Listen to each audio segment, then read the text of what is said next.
Jawa Tengah selalu diklaim sebagai kandang PDI Perjuangan. Namun jika melihat fakta saat ini, klaim tersebut mungkin sudah tidak relevan.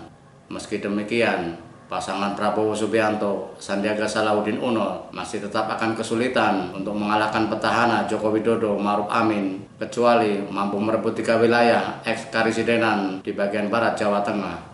Jika mengacu pada hasil Pilpres 2014, Jawa Tengah menyumbang kekalahan terbesar bagi Prabowo yang saat itu berpasangan dengan Hatta Rajasa. Jokowi Yusuf Kala menang telak dengan perolehan 12,9 juta suara, sementara Prabowo Hatta hanya mendapat 6,4 juta suara. Jumlah tersebut hampir sama dengan selisih perolehan keduanya. Tragisnya, dari 35 kabupaten kota di Jawa Tengah, tidak ada satupun yang dimenangkan Prabowo Hatta. Salah satu penyebab kemenangan Jokowi adalah militansi kader-kader PDI Perjuangan yang menganggap Jawa Tengah sebagai kandang banteng yang harus dipertahankan apapun caranya.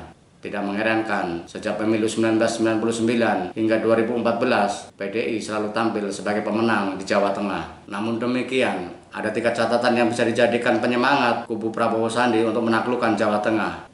Pertama, Ketua Umum Partai Demokrat, Susilo Bambang Yudhoyono, pernah mengalahkan Ketua Umum PDI Perjuangan Megawati Soekarno Putri di kandang banteng pada Pilpres 2009. Seperti diketahui, saat ini SBY berada di kubu Prabowo Sandi. Kedua, dari 35 kabupaten kota, hanya 19 kepala daerah yang benar-benar kader PDI Perjuangan.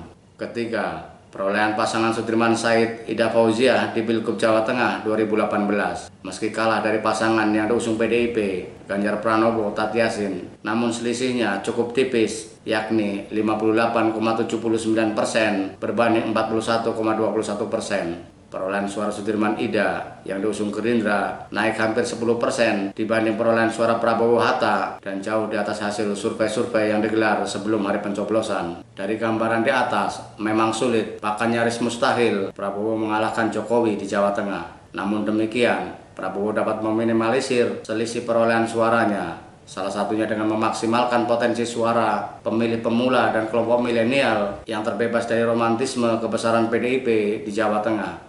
Kedua, lebih fokus pada wilayah di bagian barat Jawa Tengah, terutama di wilayah eks-karisidenan Pekalongan, yakni Kabupaten Pekalongan, Batang, Tegal, Brebes, Pemalang, dan 2 kota, yakni Kota Pemalang dan Kota Tegal, serta eks-karisidenan Banyumas yang terdiri dari Kabupaten Banyumas, Banjarnegara, Purbalingga, dan Cilacap.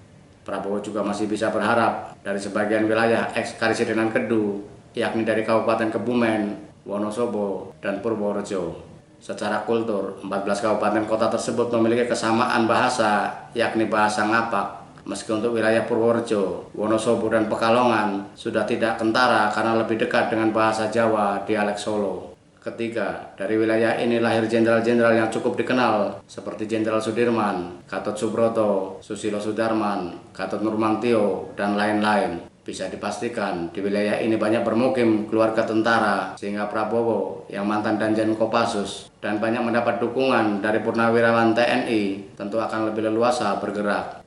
Terakhir, Prabowo memiliki ikatan kuat dengan warga di wilayah ini karena kakeknya berasal dari Banyumas. Nilai lain yang layak dimasukkan sebagai bahan pertimbangan adalah ketepatan Sandiaga mengusung isu cantrang. Janji Sandi untuk tidak melarang penggunaan cantrang dipastikan akan mendapat sambutan luas dari nelayan di pesisir selatan, terutama Cilacap hingga Kebumen, dan pesisir utara yang membentang dari Tegal hingga Semarang. Sebab, meski kebijakan Menteri Kelautan dan Perikanan Susi Pujiastuti tersebut sudah dibatalkan oleh Presiden Jokowi setelah digeruduk ribuan nelayan di awal tahun 2018 lalu, namun sebagian nelayan masih was-was kebijakan tersebut akan kembali diberlakukan usai pemilu. Jika bisa memaksimalkan hal-hal tersebut di atas, bukan mustahil Prabowo Sandi akan bisa meraih suara 40% dan memenangi beberapa kabupaten kota di bagian barat Jawa Tengah.